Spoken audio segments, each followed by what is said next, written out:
Podcalz, le podcast de la Fondation Recherche Alzheimer. Bonjour à tous, nouvel épisode du Podcalz et aujourd'hui j'ai le très grand plaisir de recevoir Philippe Perrin. Bonjour Philippe. Bonjour Laurent.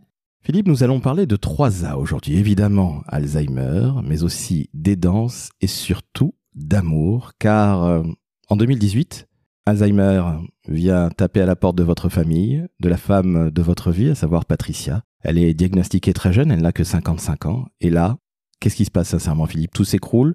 Ou est-ce que vous aviez des soupçons? Parce que je crois que, environ 1 an et demi, 2 ans avant, il y avait quelques signes avant-coureurs, c'est bien ça? Oui, tout à fait. Alors, oui, honnêtement, tout s'écroule parce que même s'il y a des signes avant-coureurs, on espère toujours pouvoir se raccrocher à quelque chose. On espère toujours atténuer ce qu'on a pu constater. Et malheureusement, effectivement, au printemps 2018, le verdict tombe et sous le terme de affection de type Alzheimer. Mais enfin, le mot est prononcé et quand vous l'entendez, eh bien, écoutez, c'est la fin d'un monde d'une certaine façon. C'est fort heureusement pas la fin d'une vie, parce qu'on va en parler aussi. Vos 3 enfants, alors on va les saluer évidemment, Clémence, Maxime et Valentine. Alors, vos filles sont également des bénévoles à la Fondation Recherche Alzheimer. Écoutez, oui, absolument. C'est un constat, en tout cas, rien n'est écrit au départ. Mais quand une épreuve vient vous marquer, vient vous heurter, chacun réagit comme il le peut, comme il le veut. Et en l'occurrence, effectivement, mes deux filles sont impliquées en tant que bénévoles à la Fondation et organisent maintenant, depuis plusieurs années, la quête nationale à Paris. Et on a eu évidemment le plaisir de recevoir Clémence il y a quelques mois dans le podcast. Alors, on est en 2018, votre monde s'écroule, la famille est évidemment présente et tout de suite vous mettez en place une équipe pour s'occuper de Patricia. Là, c'est le chef d'équipe qui parle, c'est le grand dirigeant que vous êtes qui parle. Là, il y a la super équipe autour de Pat. C'est vrai, absolument, on a réagi de cette façon-là. Mais vous avez cité un mot qui est absolument fondamental dans ce genre de situation. En tout cas, moi, c'est forcément la première fois que j'ai affaire à un choc pareil. Vous avez cité la famille. J'ai la chance, nous avons la chance, par-delà mes 3 enfants et moi-même, d'être extrêmement bien entouré par une famille et des familles totalement présentes. Et là, ça a été la mobilisation générale pour faire en sorte que ce tsunami ne nous emmène pas tous et nous permette de nous projeter vers la suite. Et là, en l'occurrence, je n'en suis pas le seul responsable, car vous parlez d'une grande équipe, effectivement. Un WhatsApp est né à ce moment-là, qui s'est appelé les Amis de Patoun, qui était son surnom, réunissant des sœurs, des cousines, des amis, des relations, au nombre de 40 à 50, et qui pendant plus de 2 ans, pendant le moment où Patricia a pu rester à la maison, parmi nous, se sont relayés systématiquement tous les mercredis pour lui permettre d'avoir une activité, une sortie, un cinéma, une visite, un musée, une promenade, et de pouvoir continuer à avoir une vie sociale et une vie amicale rythmée. Patoun est très bien entouré, évidemment, par sa famille directe, vos 3 enfants et vous. Et puis, alors cette cinquantaine de personnes, c'est absolument incroyable. Mais vous, Philippe, sincèrement, pendant plusieurs années, vous vous occupez du grand amour de votre vie. Est-ce qu'à un moment, vous n'avez pas craqué, ne serait-ce que psychologiquement ou physiquement? Parce qu'il y a aussi des histoires, allez, on va être très clair, aussi des histoires bassement matérielles. Il faut avoir les moyens de s'occuper de la femme qu'on aime, de la personne aidée. Comment vous gérez tout ça? Parce que ça a été un sacerdoce, si je puis m'exprimer ainsi, qui a duré assez longtemps. C'est vrai. Là, effectivement, mon caractère naturel a ressurgi, me plongeant dans l'action, dans l'organisation et la mise en place de tout ce qui pouvait rendre à la fois la vie de Patricia plus agréable, plus supportable, et puis ensuite organiser, projeter tout ce pourquoi nous ne sommes pas préparés au départ. On vous dit Alzheimer un jour et vous vous dites « Oh là là, qu'est-ce qui va se passer ?» pour tous les registres. Effectivement, santé, accompagnement, autonomie, projection le jour où cette autonomie ne sera plus là, financier bien sûr. Et donc, je me suis consacré à ça pendant à peu près 5 bonnes années. Et puis, écoutez, vous avez raison, à un moment donné, la nature étant ce qu'elle est, oui, j'ai été rejoint par un vrai gros coup de bambou en 2022, et c'est moi qui en ai fait les frais à ce moment-là. J'ai tout bonnement, je ne sais pas comment l'appeler, médicalement parlant, en tout cas j'ai fait un burn-out total, absolu, et c'est moi qui à ce moment-là ai pu me reposer véritablement sur ma famille, mes frères, mes sœurs, mes enfants, et au passage je leur tire un coup de chapeau indubitable dans le sens où, écoutez, à un moment donné, ils s'occupaient à la fois de leur mère et de leur père, et là honnêtement, chapeau. Vous me disiez hors antenne, lorsqu'on a préparé cet épisode, que vos 3 enfants, lorsqu'ils venaient vous voir, pendant ce burn-out, la maison où vous vous reposiez, se disaient, mon Dieu, la vie est quand même extrêmement dure, parce qu'ils ont une vingtaine d'années à l'époque, 20-25 ans. Quand ça vous tombe doublement sur le coin de la figure, non seulement maman qui a Alzheimer, papa qui fait un burn-out, qui est complètement épuisé, sincèrement, chapeau à eux 3 et à toute la famille aussi, parce qu'encore une fois, il y a toujours eu cette équipe autour de vous, non seulement de Patoun, mais aussi de Philippe. Exactement. Nous avons toujours eu pour la famille un respect absolu, et là en l'occurrence, écoutez, la nôtre est tout à fait à l'image de ce culte que nous avons pour cette institution. Je vais faire une analogie avec le rugby que vous et moi aimons. C'est un véritable pack d'avant que vous avez. Oui, absolument, absolument. Il y a de la solidarité face à la difficulté, face à la douleur, face à tout un tas de choses qu'on ressent dans ces moments-là. De l'injustice, même si ça n'apporte pas grand-chose, mais on la ressent. On se dit, mais pourquoi moi? Pourquoi elle? Pourquoi notre famille? Et ça ne sert pas à grand-chose. Et il faut arriver justement à l'évacuer et à essayer de faire la paix un peu avec ça. Et plus on est capable de se serrer les coudes avec des gens proches, qui se révèlent d'ailleurs pendant ces moments-là, certaines personnes auxquelles on ne pense pas, qui se révèlent véritablement être des amis et des personnes sur lesquelles on peut compter, c'est un énorme réconfort, énorme réconfort. Est-ce qu'il y a eu des déceptions justement? Des gens, vous le disiez à l'instant même, que vous n'attendiez pas et qui sont au rendez-vous, et puis d'autres sur lesquels vous fondiez entre guillemets quelques espoirs et qui ne sont pas là? Peu nombreux, mais ça peut arriver. Pour être très sincère, je leur en veux pas. La question est toujours à se poser, même par rapport à sa propre expérience. La relation à la maladie est quelque chose qui est extrêmement difficile. Elle est extrêmement personnelle. Elle ne répond pas à une approche volontariste. On ne se dit pas « je vais faire face à la maladie et je vais y arriver ». Et donc, ça peut être décevant, oui, certainement. Vous pouvez avoir besoin de ces personnes à ce moment-là pour les raisons qu'elles sont proches de vous et que vous êtes proche d'elles. Maintenant, si elles ne sont pas là, c'est peut-être parce qu'elles ne peuvent pas. À l'été 2020, je crois qu'en quelques semaines, vous vous apercevez jour après jour, presque minute après minute, que Patricia décline. Exactement. La situation était elle est relativement stabilisée depuis à peu près 2 ans. Et là, pendant l'été 2020, semaine après semaine, elle descend des marches, mais de façon assez accélérée, pour des raisons qui sont inexpliquées. Et au retour de l'été, au mois de septembre, rendez-vous est pris avec sa neurologue qui dit à ce moment-là, écoutez, Monsieur Perrin, je crois qu'il va falloir envisager, effectivement, comme vous le dites, avec le terme délicieux à entendre, à envisager une solution institutionnelle. Et effectivement, je crois qu'il appartient à ce moment-là à chaque famille de pouvoir dire vers quelle direction on va, quand il n'est plus possible à la fois pour le malade et son entourage de faire face au quotidien chez soi, il faut envisager cette situation. C'est pas de gaieté de cœur. Vous changez par définition une fois de plus de vie. La personne avec qui vous avez fait votre vie ne sera plus avec vous et vous êtes conduit à commencer à chercher l'endroit idéal entre guillemets pour la personne. C'est ce que nous avons fait et fort heureusement nous l'avons trouvé. Rentrée 2020, Patricia est institutionnalisée, comme on dit, et là la vie change réellement. C'est une toute autre vie qui commence. C'est vrai. Au départ, pour être très sincère, c'est ce que vous redoutez. Vous vous dites, aïe aïe aïe, à la fois pour elle, pour vous, vous dites, la vie va véritablement changer puisque elle ne sera plus dans notre famille.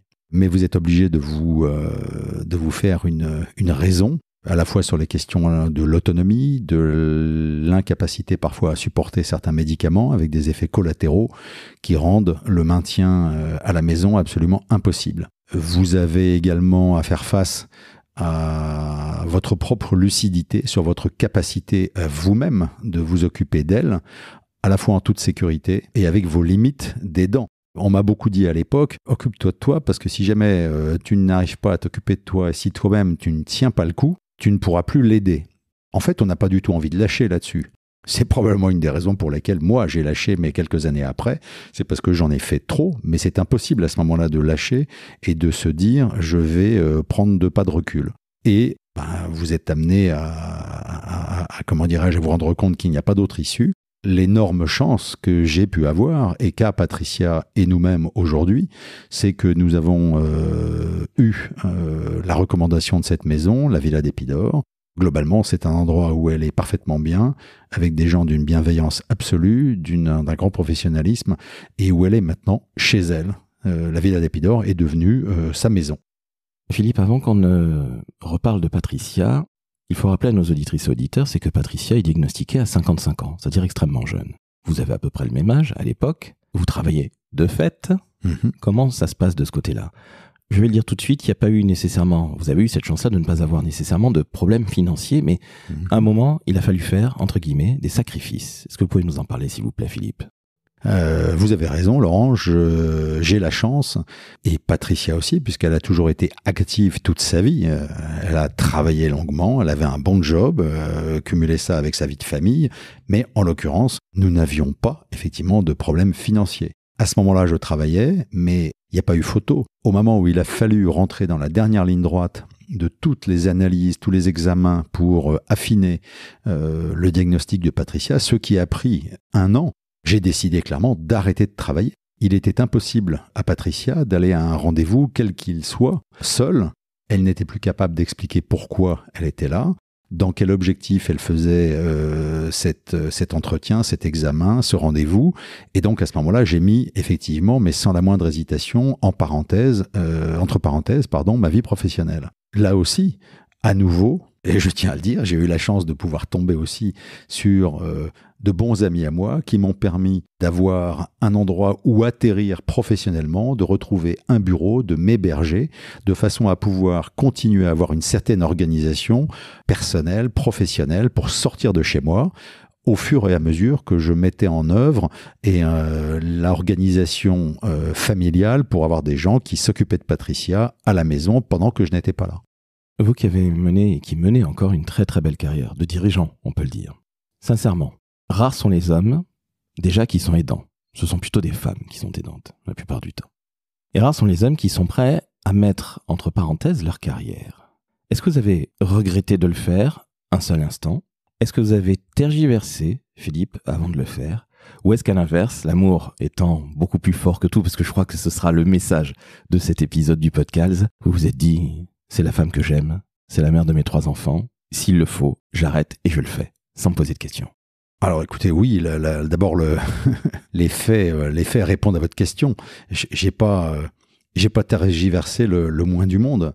Je ne peux parler que pour moi.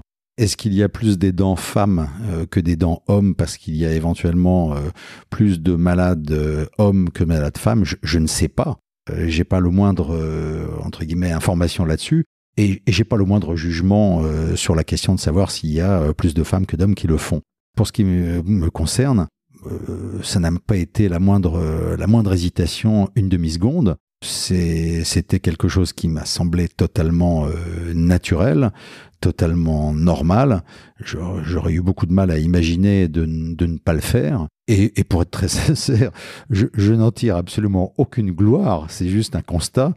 Et aujourd'hui, je vois également l'implication de mes enfants auprès de leur mère. C'est absolument formidable et ça ne vient redonner un coup de tampon absolument incontestable à la valeur famille. Philippe, je reviens à Patricia. Comment ça se passe très concrètement à la Villa d'Épidore ? Écoutez, il y a eu plusieurs phases. La toute première phase, Patricia avait évidemment la maladie qui l'atteignait, mais était encore assez lucide pour se rendre compte qu'elle était dans un endroit qu'elle n'avait pas choisi, avec des gens qu'elle n'avait pas choisis, et pour une raison qui lui échappait. Et pendant un peu plus d'1 an, elle était assez amère, renfermée sur elle-même. Et pour tout vous dire, elle vivait ça à travers le fait de marcher pratiquement 25 à 30 km par jour dans un état un peu d'amertume. Et puis petit à petit, elle s'est installée là-bas. C'est devenu clairement sa maison, avec des gens qui s'occupent d'elle de façon absolument remarquable. Et son caractère propre a refait surface. Patricia est quelqu'un qui est particulièrement empathique. Au sens le plus noble du terme, c'est quelqu'un qui est gentil, souriante, accueillante, et elle prend dans ses bras d'autres résidents, elle les embrasse, elle les prend par la main, et il suffit que quelqu'un autour d'elle soit dans un état psychologique ou dans une humeur un peu maussade, elle est capable de le repérer immédiatement, et elle va vers la personne en question. Donc maintenant, elle est chez elle, et le fait qu'elle soit chez elle fait que nos visites à nous sont devenues également un vrai plaisir, alors que pendant la première année, nous repartions et nous retrouvions avec les enfants ou d'autres personnes sur le parking de la villa. On n'était pas beau à voir, et maintenant, nous repartons avec le sourire apaisé, calmé, en se disant que on a rendu visite à quelqu'un qui est bien là où elle est. Une question qui est toute bête, Philippe, mais Patricia vous reconnaît? Alors, mais c'est pas une question bête. Beaucoup de gens nous posent cette question. Pour être très sincère, avant que ça touche Patricia, je ne connaissais pas non plus la maladie d'Alzheimer. Cette maladie se caractérise par des symptômes qui sont totalement différents d'une personne à l'autre. Il y a autant de maladies d'Alzheimer que de personnes touchées. Et Patricia a pas d'atteinte particulière, entre guillemets, à la mémoire. C'est les liaisons entre les différents centres de la mémoire qui sont un petit peu atteints. Elle a des problématiques sur la motricité. Elle ne parle plus, elle s'exprime. Ce n'est pas intelligible, mais par contre, elle s'exprime énormément. Et quand elle s'exprime de la façon dont elle le fait, c'est non seulement un très bon signe, ça veut dire qu'elle a envie de partager avec nous. Et pour ce qui est de nous reconnaître, oui, bien sûr, quand on arrive à la réception et qu'on la trouve dans les couloirs en train de se promener, elle nous reconnaît, elle est souriante. Maintenant, elle est comme tout le monde, il y a des moments où elle est bien et puis des moments où elle est moins bien. Elle l'exprime également de la même façon que vous ou moi pourrions l'exprimer. Vous disiez à l'instant même qu'elle ne parle plus, elle a son propre langage. Oui. S'exprime à sa manière. Au début, lorsqu'elle ne parle plus, vous vous dites, mon Dieu, c'est un nouveau coup de massue, ou est-ce que vous dites au contraire, justement, elle se réexprime à sa manière, et c'est la seule chose qui compte? Je dois vous avouer que je ne suis pas certain d'avoir fait ce chemin-là ou d'avoir eu cette réflexion. Ça a dû se faire petit à petit, et puis les choses se font parfois très rapidement. Donc d'une visite à l'autre, il y a des choses qui fonctionnent plus ou moins bien. Aujourd'hui, quand des amis ou des personnes me demandent des nouvelles, comme un beau-frère ce matin qui m'a appelé, me demande mais comment va Patricia? Et je lui ai dit écoute, elle va au mieux de ce qu'elle peut aller dans sa pathologie. Sa pathologie est là, clairement, mais je lui ai redécrit nos visites en disant elle est souriante, elle nous accueille, elle nous prend par la main, elle nous embrasse, elle reconnaît tout le monde. Il y a à peu près un mois, mon fils qui vient d'avoir un petit garçon est venu lui présenter.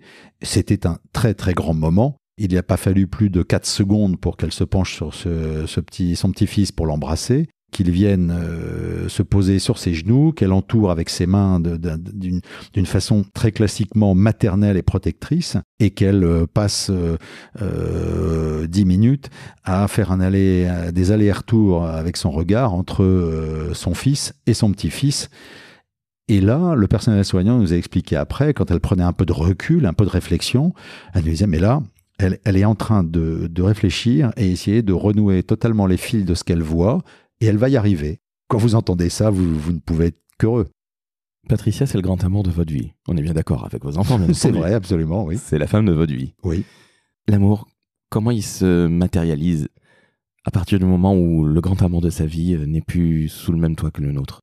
D'abord, c'est un parcours qui est un peu douloureux. Je vous cache pas que les premiers mois, d'abord tout le parcours qui consiste à aboutir au diagnostic, là c'est une torture absolue, parce que en tant qu'aidant qui est lucide sur ce qui se passe, vous êtes celui qui va avoir la responsabilité de déterrer le bâton avec lequel vous allez vous faire battre. Quand je dis vous, c'est collectivement.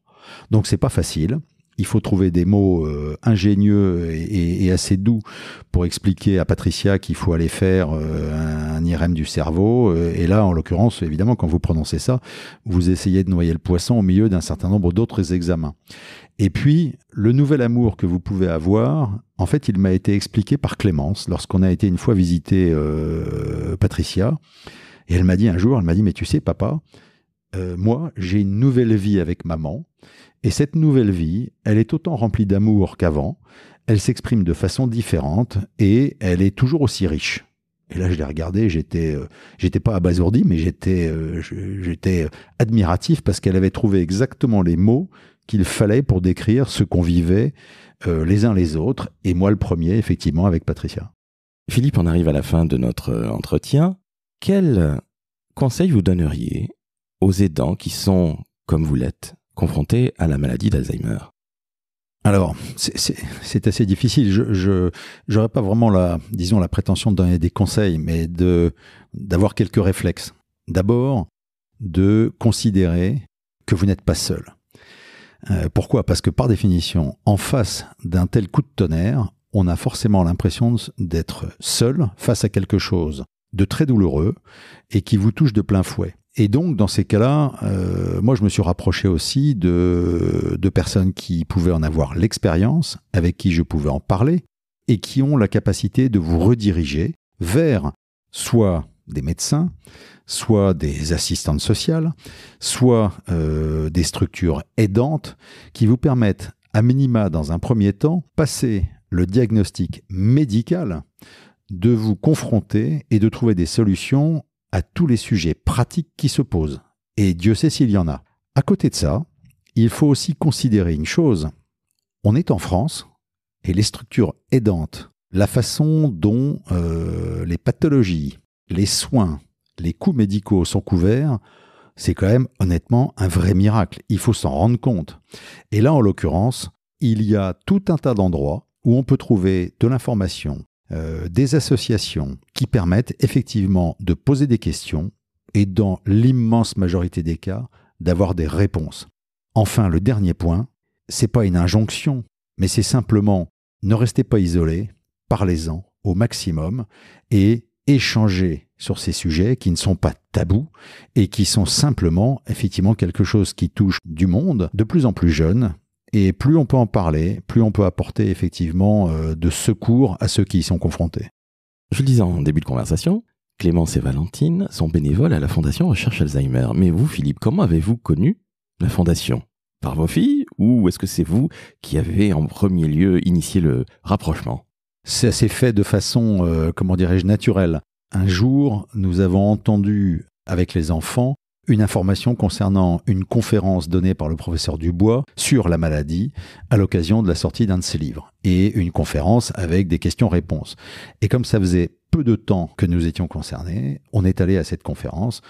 On a appris plein de choses, et en particulier l'existence de la Fondation Recherche Alzheimer.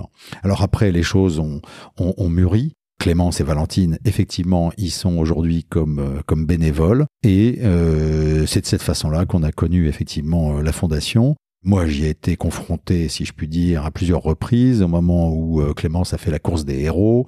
Valentine et Clémence ont organisé la quête nationale à Paris, à des apéros d'aidants, et ce qui donne en particulier un cadre et une capacité justement à se retrouver, à discuter de ces problématiques, je ne veux pas dire à comparer ce qui vous arrive par rapport à d'autres, mais à minima, la capacité d'en parler, et à plusieurs, on est plus malin que tout seul, et ça permet de trouver tout un tas de solutions, tout un tas de trucs, astuces, pour avoir des réponses à ces questions, et puis surtout, à un moment donné, pas se sentir seul face à ce fléau. Eh bien, écoutez, merci à vous, Philippe. On va se quitter là-dessus, sur ce côté équipe que vous avez mis en place pour Patoun, au travers de ce groupe WhatsApp, mais surtout de toutes ces personnes qui se sont occupées d'elle. Vous avez pris le relais, à un moment c'était plus difficile, et puis aujourd'hui, elle est placée, elle est heureuse, et c'est ça l'essentiel. Exactement. Merci Laurent. Merci encore à vous, Philippe, c'était absolument passionnant. Alors, chers auditrices et auditeurs, si vous avez envie de soutenir la recherche contre Alzheimer, c'est extrêmement simple. Il suffit d'envoyer DON, D-O-N, par SMS au 92 922. Ce sont 5 € qui vont à la recherche. Et je le rappelle, il n'y a pas de petits dons. Donc allez-y et allez-y encore. Et enfin, si vous voulez soutenir le podcast de la Fondation Recherche Alzheimer, vous mettez 5 étoiles sur Apple et sur Spotify, vous vous abonnez évidemment au podcast. Merci encore Philippe, c'était un témoignage plein d'amour, c'est ce que je retiendrai.